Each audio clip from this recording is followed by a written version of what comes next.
মহিলাদের ক্ষেত্রে ovum preservation কিভাবে করা হয়। উসাইড প্রিজার্ভেশন হলো এমন একটি প্রক্রিয়া যেখানে মহিলাদের শরীর থেকে বা মহিলাদের বডি থেকে কিছু ম্যাচিওর এগ কালেক্ট করা হয় এবং সেগুলিকে ফ্রোজেন করে রাখা হয় ভবিষ্যতে ব্যবহারের জন্য।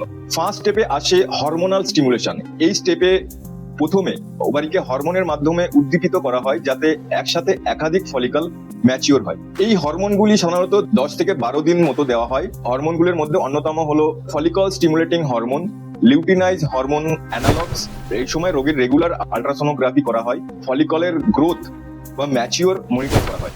সেকেন্ড স্টেপে আসে এগ রিট্রাইভাল। এই স্টেপ ফলিকল গুলো যখন ম্যাচিওর হয় তখন একটি মাইনর প্রসিডিওর অর্থাৎ ট্রান্সভ্যাজাইনাল আল্ট্রাসাউন্ড গাইডেড অ্যাসপিরেশনের মাধ্যমে ম্যাচিওর বা পরিপূর্ণভাবে ম্যাচিওর এগগুলিকে কালেকশন বা সংগ্রহ করা হয়। এটি একটি আন্ডার অ্যানাস্থেসিয়া এবং পেনলেস একটি প্রসিডিওর।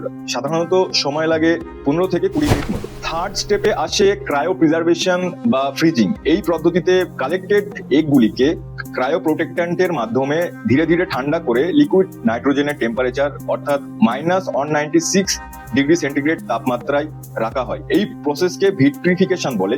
সংরক্ষিত ওভাম বা এগ বহু বছর ধরে কার্যকর থাকে। রোগী যখন মাদারহুডের জন্য প্রস্তুত থাকেন তখন সংরক্ষিত এই এগকে কাপেলের স্পার্মের সাথে ফার্টিলাইজ করিয়ে ইনভিট্রো ফার্টিলাইজেশনের মাধ্যমে রেজাল্টিং এমব্রায়োকে মায়ের গর্ভে বা মায়ের ইউটেরাসে স্থানান্তরিত করা হয়। রোগী যদি বিবাহিত হন এবং স্পার্ম ডোনার ব্যবহার করতে রাজি থাকেন তাহলে আরেকটি কার্যকর পদ্ধতি হলো এমব্রায়ো ক্রায়ো প্রিজার্ভেশন। এক্ষেত্রে আগের মতোই ওভারিয়ানকে স্টিমুলেশন করা হয় এবং কালেক্টেড এগগুলিকে ফার্টিলাইজ করানো হয় এবং ফার্টিলাইজ এগকে ক্রায়ো প্রিজার্ভ করে রাখা হয়। ভবিষ্যতে যখন রোগী সন্তান নেবার জন্য প্রস্তুত হন তখন ক্রায়ো প্রিজার্ভ করা এমব্রায়োকে মায়ের ইউটেরাসে স্থানান্তরিত করা হয়। এমব্রায়ো প্রিজার্ভেশনের সাকসেস রেট সব থেকে ভালো এবং বর্তমানে অল ওভার ওয়ার্ল্ডে সব থেকে ব্যবহৃত টেকনিক হলো এমব্রায়ো ক্রায়ো প্রিজার্ভেশন। টাইম হিসাবে আগে এগ কালেকশন করার জন্য বা ওভারিকে স্টিমুলেশন করার জন্য মাসিক চক্রের শুরু পর্যন্ত অপেক্ষা করা হতো, কিন্তু